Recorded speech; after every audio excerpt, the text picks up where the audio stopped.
There are certainly a lot of sequences in this film where the surreal does happen, and it's happening on a physical level, and it's not, ironically, those things aren't most of the time done in green screen. There was very little green screen on this movie. I mean, when a scene had to be tilted because in another state of reality there was some sort of gravity shift, he would put the entire set on hydraulics and shift that entire bar.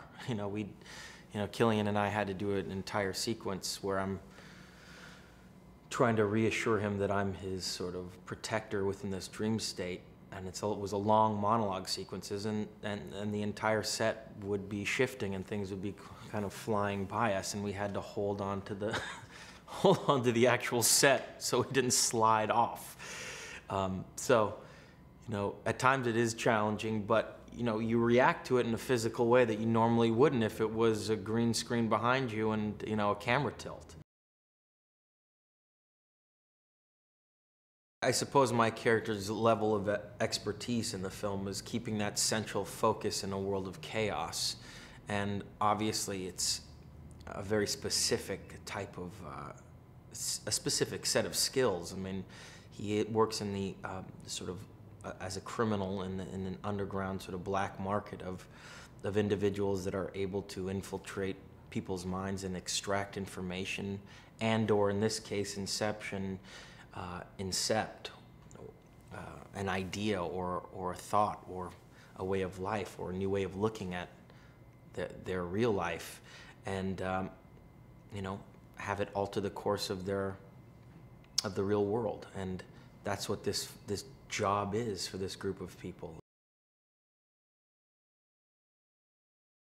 I have to also simultaneously explain the whole concept of the dream world to Ariadne. I have to tell her the rules. I have to talk about the concepts of what can be done, what can't be done, the possibilities, give her the warning signs. But I'm essentially, using her. But she comes right back at me with this intense amount of caring and this inquisitive curiosity to see somebody, ultimately come to terms with who they are.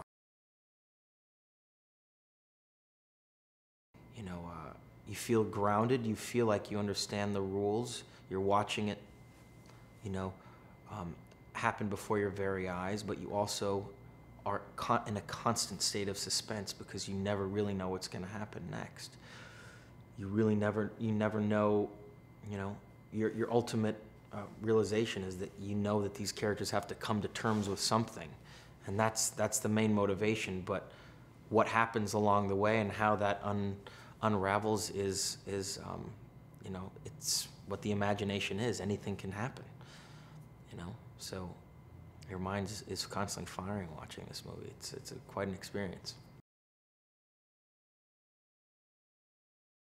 Chris wants to look at them. He wants to feel like these characters can move around in them. So, all of us as actors were constantly intrigued as to what we would see when we drove up on set, because we'd go off into some distant location and there would be this massive structure, or we'd drive in the middle of Paris or Morocco and there would be an entire set decorated to sort of match his vision.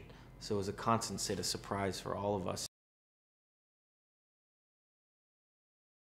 Well, there was a lot of situations throughout the entire course of the film, whether we were all wrapped up in cables, floating through an elevator shaft, or whether we were, being soaked by a massive water tank that was blasting around us, or, whether the streets of Paris were disintegrating before our very eyes.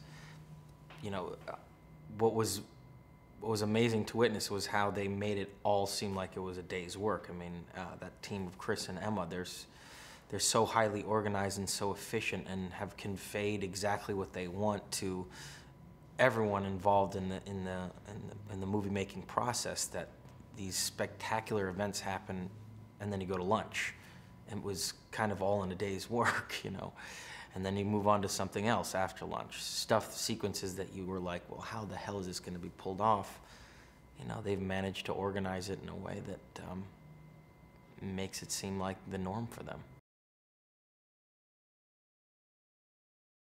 And I got to work with an extremely talented director, and for that matter, an unbelievable sort of ensemble cast, and so many different unique talents in this movie that put together the giant jigsaw puzzle of what Inception was, and all the conversations that we all had about our individual characters, and how to bring, you know, a multitude of layers to our characters' relationships and our emotional journeys amidst this giant canvas of the dream world.